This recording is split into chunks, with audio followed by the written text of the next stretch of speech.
It's a Wednesday edition of Locked On Grizzlies. Jaren Jackson Jr. has some thoughts. He has some takes on the newest Grizzlies coaching staff. Memphis has some rookies that are trying to get adjusted to the NBA way heading into training camp. Which one of those two rookies are going to make the biggest impact earliest for Memphis? We're going to talk about that and more on this episode of Locked On Grizzlies. Let's lock in.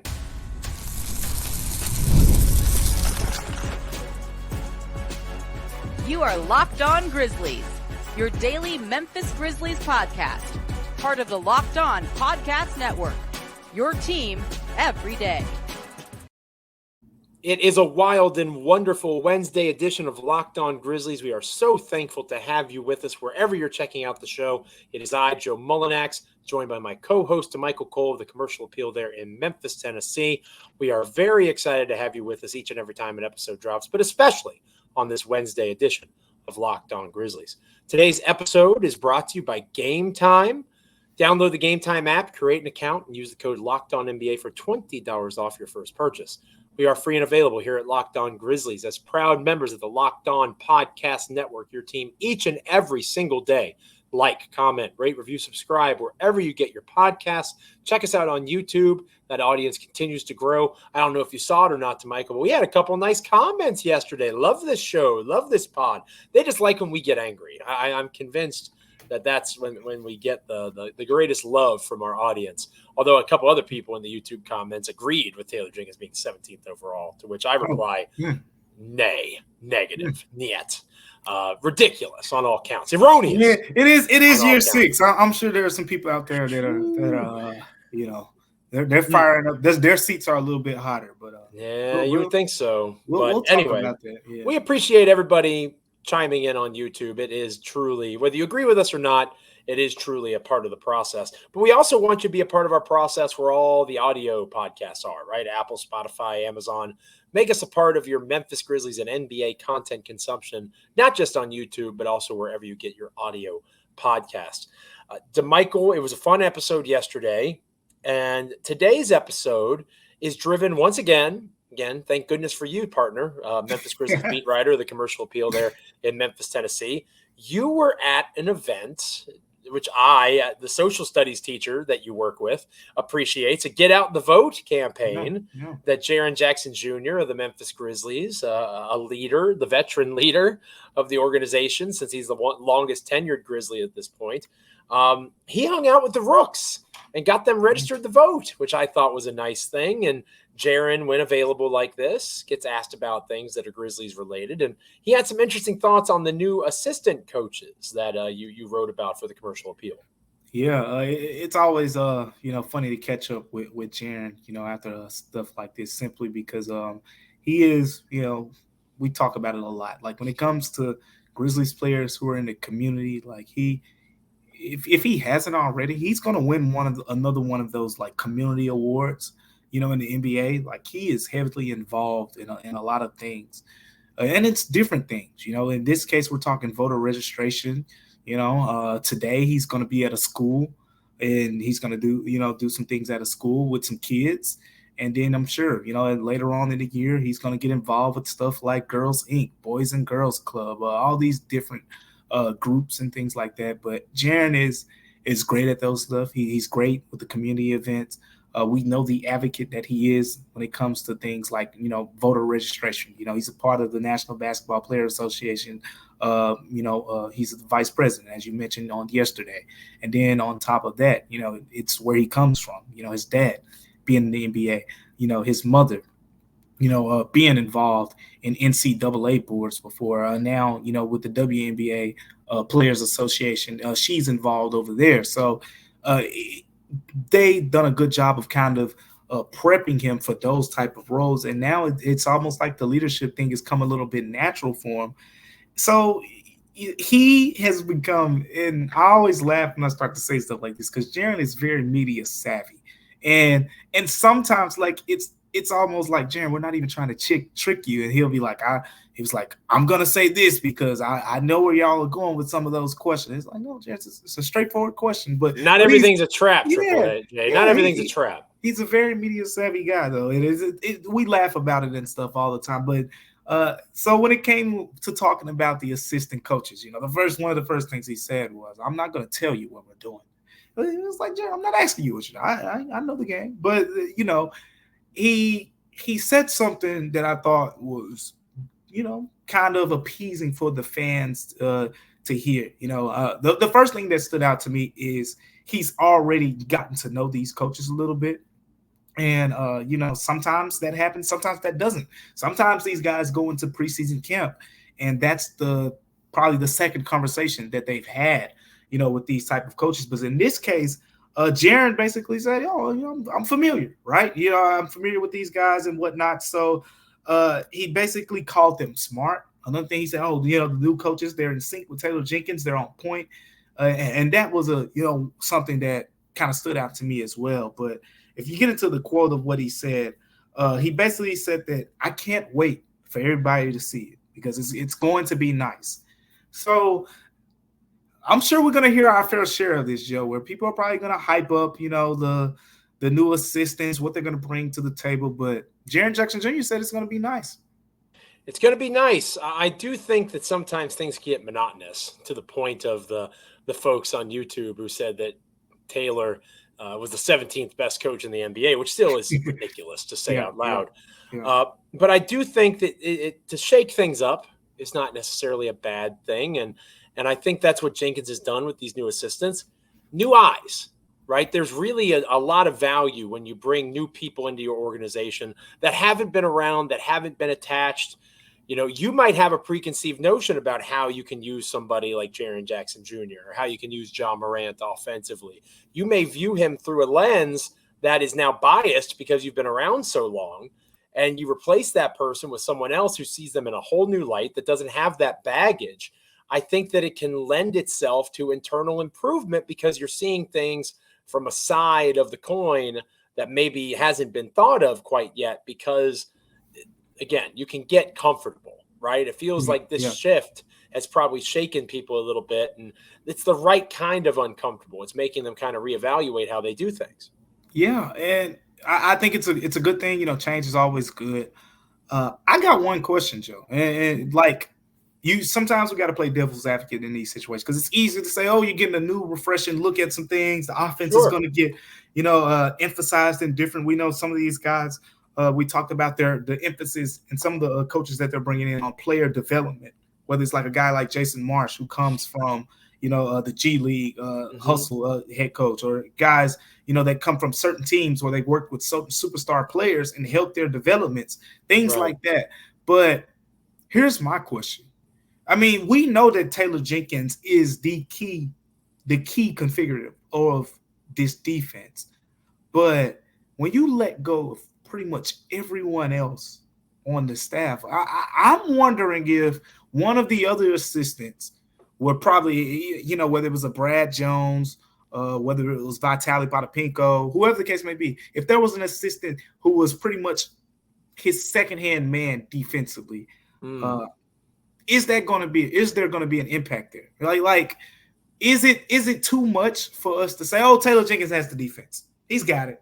Like, I completely believe in Taylor Jenkins on defense. And again, this is just devil's advocate here. Like, I do not expect the Grizzlies defense to fall off a cliff by any stretch of the imagination. But he's the head coach. Like, it's hard for me to imagine the head coach just completely controlling the defense. So you got to know that these new assistants that are coming in, some of them are going to be handed some defensive duties. And you wonder, if that shifts anything, does anything look different? And my take on the defense is it hasn't been broke, So I'm not sure what needs to be fixed. But that's something I'm going to be watching closely. I think that's a great way to view it. And I'm curious myself to see if they have different styles of rotations. Do they lean on what they were in the past when they had a traditional big like they have now with Zach Edey being back there? I'm really interested to see if it impacts rotations. You had a really good idea with the idea of whoever the point guard is, right? Scottie Pippen or Derrick Rose, having Bane and Jaren being in that mix, how the rotations are deployed, how they view the significance of who is getting minutes with who, the reliance on analytics, lineup data like you used yesterday.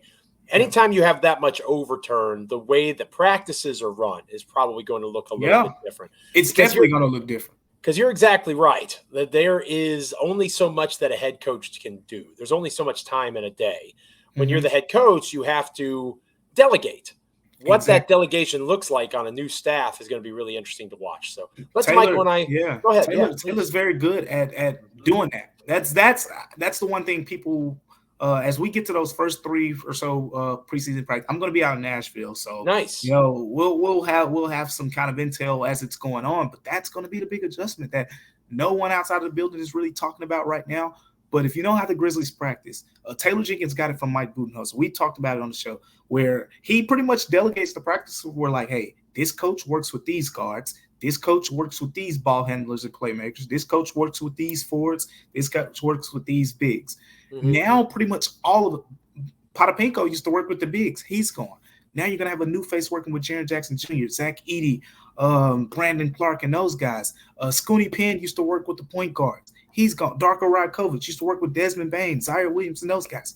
He's gone. Well, he's been gone a couple years now. Right. But there's a lot of change there. So you got these new assistants that are coming in and they're going to work with these different position groups. It's going to be interesting to see how they mesh as well. Yes, and I'm looking forward to watching it all play out. Excited to hear your feedback on that from Nashville. That's going to be fun. And it's going to be a really interesting experience there in training camp. And I like that they're getting away for training camp as well. Maybe we can talk about that on an episode coming up. The value of getting away, I think that's going to be helpful for them. So let Damichael and I know how you're feeling in the comments, what you want to see from these new coaches as training camp gets started. Lots of different angles we can take there. This episode of Locked On Grizzlies is brought to you by FanDuel. We've talked about FanDuel a lot here on Locked On Grizzlies. Of course we have. It's America's #1 sportsbook. Why wouldn't we? Well, we have a little something different for you this time of year. Football is getting started. Obviously, this is Locked On Grizzlies, part of the NBA portion of Locked On Podcast Network. But the NFL is running rampant, and now through September 22nd, all FanDuel customers can bet $5 and get a 3-week free trial of NFL Sunday Ticket from YouTube and YouTube TV. You heard me straight.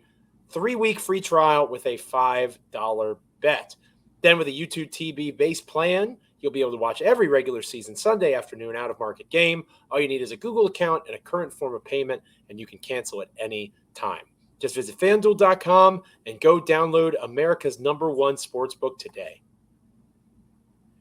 So Jaren's hanging out with the rookies, right? And that's a wonderful thing to see, that veteran presence. Again, the longest tenured Grizzly at this stage. The rookies seem to, from your article, partner, be in a place where they're trying to find their footing, right? They haven't even entered an NBA training camp yet. But whether it's finding a spot to live in Memphis, whether it's just getting used to the speed of the NBA game, the expectations perhaps of being a professional basketball player as opposed to a college one. There's lots of levels to this. And while the Grizzlies rookies, not named Zach Edey, aren't necessarily expected to be major contributors this year, they both have a skill set in their shooting that the sooner they come along as all-around players, the better for the Memphis rotation, at least in terms of depth. It's funny you say that because you know what Jaren Jackson Jr.'s advice to Jaylen Wells was?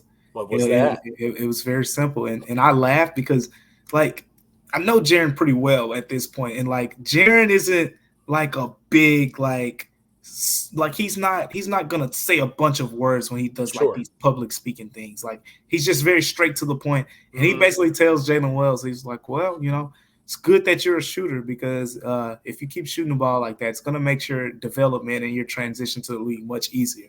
And that was his advice.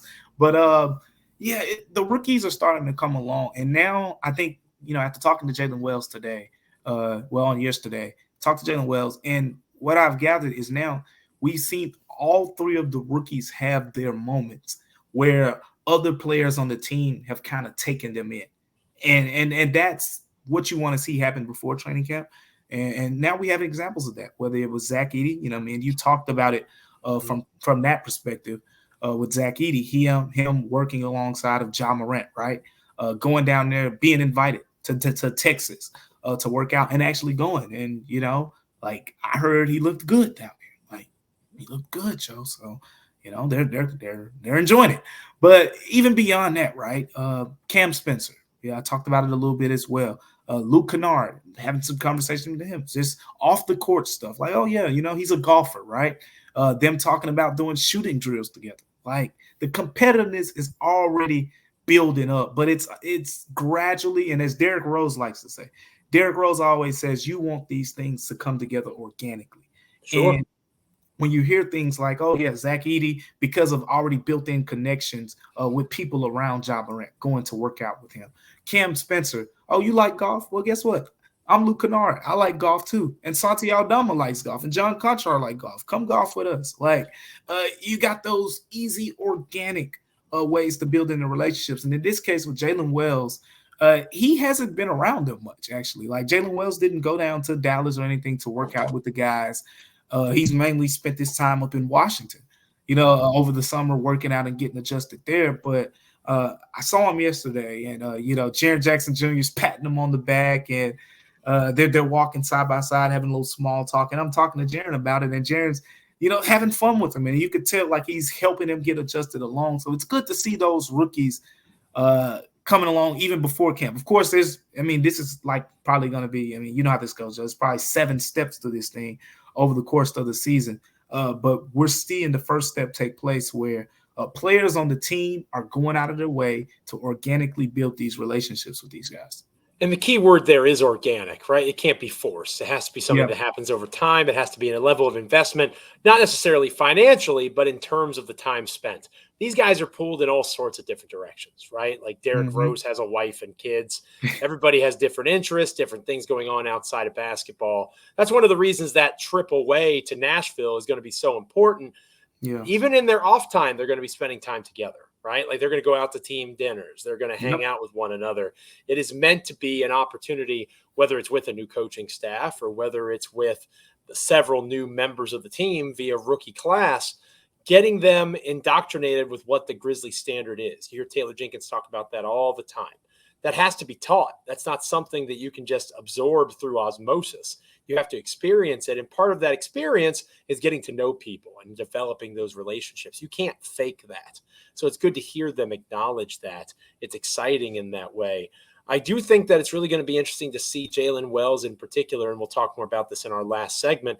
He's the guy with the full-blown rookie contract, right? He's the guy that, if he spends time down in South Haven with the G League hustle, he doesn't have to, right? He's technically one of the 15 full-blown NBA players, or one of the 14 now with the open roster spot. I'm curious to see where he fits in terms of that shooting capacity, how much he can do beyond that. That will probably have a direct hand in how much he plays. Him being a defender obviously is a huge piece of this. But the injury to G.G. Jackson throws some wrinkles in the plan. And again, I'm getting ahead of myself a little bit here. But these guys, these rookies outside of Edey, everybody kind of expects Edey to make an impact. Yeah. These guys are going to get opportunity maybe sooner than we realized. Yeah, and that's why it's good for them to get to know these guys off the floor. Like that's like the little thing that Jaren said to Jaylen, like that little comments like that are confidence boosters. Like Jaren Jackson Jr. thinks I'm a good shooter. Like now when Jaren Jackson Jr. is getting double teamed in the post in the preseason, he kicks it out to you. You're gonna know that he believes in you, and it's the number one thing for rookies. I think we saw it with Jake LaRavia if we didn't see it with anyone else. Jake LaRavia came into the league and he was blistering from 3-point range. He got sick, was dealing with the sickness and things like that. And he kind of came back, and there was some hesitancy there, and it showed. So it's confidence is everything. You see it with rookies, you see it with older players. When they go through struggles and they say, "Oh, keep shooting, keep shooting." I think back to Kyle Anderson telling Dylan Brooks to keep shooting during the Golden State series. And the fan base was like, "You got to be kidding me!" And Dylan Brooks, please stop. But that next game, he actually had a decent game. Right. He was kind of the engine to the fourth quarter. But he played well for the most part of 3 quarters. So the confidence that your teammates kind of instill in you is everything. And I think it's most important to do it to the rookies. It's important to tell Zach Edey, yes, sure, I'm Ja Morant and I'm on the floor. I'm Desmond Bane and I'm Jaren Jackson Jr. But when you got a 6'5" guy on you, don't look for us. Go destroy that matchup. It's important for Desmond Bane to say, sure, yeah, I got a little bit of room here, Cam Spencer. But if you're wide open, You shot over 40% pretty much every year of your collegiate career except one. Don't pass it to me. You take the shot. It's the confidence that you have to instill in these rookies, because what are rookies going to do automatically? Wow, that's Ja Morant. Here, they're going to defer. They're not trying to come in and step on toes and say, "Hey, I'm Zach Edey. I'm 2-time National Player of the Year. Give me my 20 points and 10 boards." Like, no, they're going to slowly try to get incorporated. But you, as the veteran players, have to make it comfortable for them to be able to play their games, because that's what's going to take this Grizzlies team to the level they want to go, especially with Zach Edey. We know even more so with him. They don't need to see the hesitancy. Sure, there's going to be some hesitancy early on in the season because he's adjusted to the NBA, but you want to get to a certain part of the season where he's not thinking. And it starts with the little conversations that you're having with these guys in the preseason. Hey, good shot attempt, even though he missed. Good shot, good look. Jaylen Wells, like Jaren Jackson Jr., I think you're a good shooter. Cam Spencer, I think you're a good shooter. And it starts from there, and that's how you build this thing.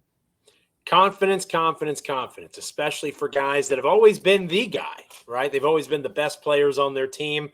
Now, Cam Spencer is most certainly not the best player on the team, right? Jaylen Wells is not the best player on the team. Yep. There's going to be opportunity there for them to have their confidence shaken.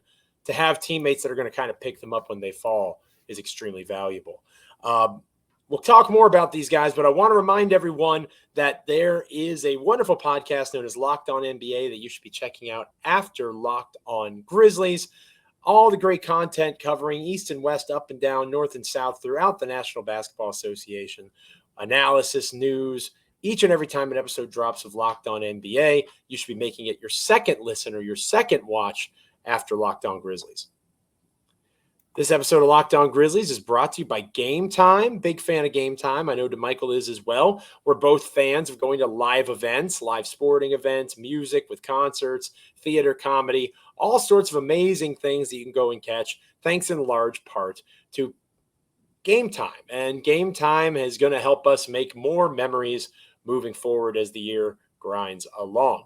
I love finding deals on Gametime. I love the fact that I can look at all-in pricing up front. Now, you have to turn it on to use the feature, Damichael, but I love that you can find out exactly what tickets are going to cost with no surprise fees. At checkout, that information helps. I love the panoramic view that you get from Gametime. You see the view from your seat in the app before you make a purchase, and your purchase is covered with the most flexible customer service policy in the entire ticketing industry, thanks to Gametime ticket coverage. Take the guesswork out of buying tickets with Gametime. Download the Gametime app, create an account, and use the code LOCKEDONNBA for $20 off your first purchase. Terms apply. Again, create an account and redeem the code LOCKEDONNBA for $20 off. Download Gametime today. What time is it? Gametime.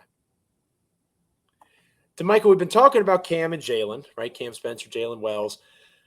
They both are going to have opportunity in preseason, of course, to show what they can do. You'll have Desmond Bane out there for 12 minutes or, 18 minutes. Maybe he plays a half, what a rotation might look like towards the end of the preseason. But a lot of evaluation happens in the preseason games. You know what Desmond Bane and John Morant and Jaren Jackson Jr. can do.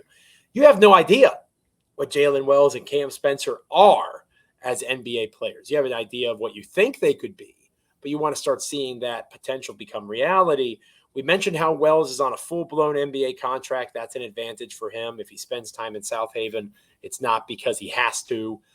Cam Spencer, meanwhile, is on one of those two-way contracts, right? He has, I think you've said in the past, 50 games is the max that he can spend up with the big league club. Going to have to play some games down in South Haven at some point, so he almost certainly will. Which one of these two guys do you foresee having the biggest opportunity to make an impact for Memphis this coming season, the earliest impact they could have between Spencer and Wells? It's interesting because I look at these guys as two different type of prospects from the standpoint of, we know that they both can shoot the basketball. That's clear as day. But when you go beyond that, I look at Cam Spencer and I see more polish. I see more exactly, I know what I'm going to get. You're going to get a guy who takes care of the basketball out of pick and roll, has done that pretty much all of his career. He's going to try on defense, but he's not a world beater there. I'm not expecting him to guard Kyrie Irving or Luka when you play the Dallas Mavericks. But when there's an open shot, I'm not expecting him to miss either. And he's going to miss some because he's human. But still, that's a guy that every shot attempt you see, especially from three-point range, I'm confident that he can knock them down. Jalen Wells, a little bit less. I think with him, there's more potential. He has more stuff off the bounce, right? A little bit bigger, a little bit more size, a little bit more combo to his game. You can put him at the 2. You can put him at the 3. Cam Spencer, the one reason I think he might have fell to the 50s in the draft is because he's a one-position guy. And as we saw, we talked about it during free agency. What did we notice with the shooting guards, the one-position shooting guards, Buddy Hield, Gary Trent Jr., Luke Kennard, all those guys weren't getting signed immediately in free agency. So in Cam Spencer, there's value still in that position, but he's a one-position guy pretty much. So with all that being said, for what the Grizzlies need, and this is another reason why it's tricky to me, Joe, I think Cam Spencer is your better early impact guy. He's older. His game is very defined. And Jalen Wells has the smarts, right? If you go back to Jalen Wells' intro press conference with the Grizzlies, he said something that stood out to me where he talked about the idea that when Ja Morant and Desmond Bane and those guys are in the game, I'm going to have to space the floor and knock down some shots. Boom. That's all I need to hear. Now you understand, hey, it's not your job to catch the ball and do the skippity hop off the dribble and spin move in circles and call for a screen. No, you get the ball back to Ja if you don't get your shot and keep it moving. But Cam Spencer has played that game at a high level, at Rutgers, at UConn, at Loyola. Like, that is who he is. And he did it in Summer League. And he was consistent. We didn't see him a lot.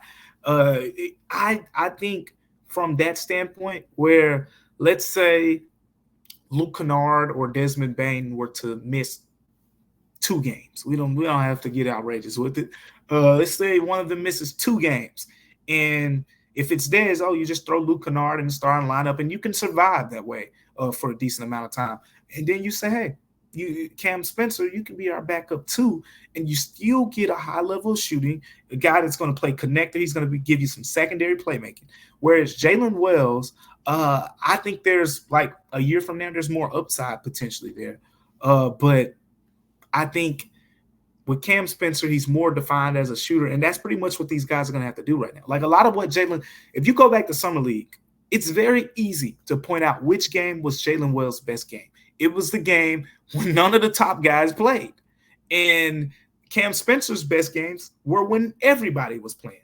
When none of the top guys played and Cam Spencer had to do a little bit more, that's when he wasn't really at his best. But when you say, hey, Scottie Pippen Jr. is right there, he's going to drive, he's going to kick it to you and give you open shots, that makes the game easier for him. So right now, for earliest impacts, I'm looking at it from the perspective of who right now is better equipped to play off of Ja, Dez, and Jaren. Older guy right now. I'm going Cam Spencer. Maybe a couple years from now we revisit, but right now I'm going Cam Spencer. I know you've talked about in the past the idea of the Luke Kennard replacement, and I feel like both of these guys in the aggregate feel like they could be the Luke Kennard replacement long term. The good news is they don't need either of these guys right now, right? If these guys are playing significant minutes for the Grizzlies this year, something went horribly wrong in terms of health again for Memphis. So neither of these guys are going to see a ton of run if the rotation is healthy. But injuries happen in the NBA, and you would imagine that they're going to have to play at some point. I'm intrigued by Wells as a longer-term developmental piece. I think Cam Spencer basically is what he is, and that's not a bad thing. I think he has value in the league as the shooter that he is. But your point about one position, lack of versatility is a fair one. Wells has the higher ceiling, and I think long-term you'll see more from Wells. But I do think Cam has potential to maybe be that earlier contributor. I think you're right on. Let Damichael and I know in the comments how you guys are feeling about that. Who do you like better in the here and now, Cam Spencer or Jalen Wells? Because we can all agree Zach Edey is going to be the biggest impact rookie in Memphis. He better be. The next guy is the question. Thank you guys so much for being with us on this episode of Locked On Grizzlies. It's much appreciated as always. Tomorrow, partner, I know you mentioned that there's other opportunities for Jaren Jackson Jr. making the rounds about town. Maybe he gives us some other sound bites to kind of listen to and give some thoughts on how Ja Morant's doing, whatever the case might be. Lots of different angles as we get closer to training camp, especially with Jaren going out and about in the community. Yeah, for sure. And we'll talk to him a little bit more. And I think it's a good time to catch up with him specifically with him and Desmond Bain working out in Dallas. Haven't talked to him about that yet. Get some little insight there, because those two working out together, it intrigues me. Like, you remember what I said on yesterday's show, the idea that they're going to be the ones who stay in the game together in staggers, and Ja's going to be playing. And Ja and Luke Kennard, like the reason I said Ja and Luke Kennard net ratings, go look at the numbers. Oh, yeah. When Ja and Luke play together, like it's good. So you keep Jaren and Dez together, and they work on that two-man game, kind of refine it a little bit, get some better results than last season, early in the season, and then boom, like you got something there. So looking forward to talking to him about that as well, and some other things too. And looking forward to talking to you about all that on our next episode of Locked On Grizzlies. Thank you guys for being with us. Make sure you're liking, commenting, rating, reviewing, subscribing, wherever you get your podcasts, Apple, Spotify, Amazon, YouTube. Make sure each and every time an episode drops, you're an everydayer checking out Locked On Grizzlies. Make sure that you're checking out Locked On NBA as your second listen, your second watch after we're done here on Locked On Grizzlies. I'm Joe Mullinax. That's Damichael Cole. Thank you so much for being with us on this episode today. It is much appreciated. We'll be back with you tomorrow. Stay locked in. Again, YouTube, Spotify, Amazon, Apple, wherever you get podcasts. We are free and available. We are Locked On Grizzlies. We'll catch you next time. See ya.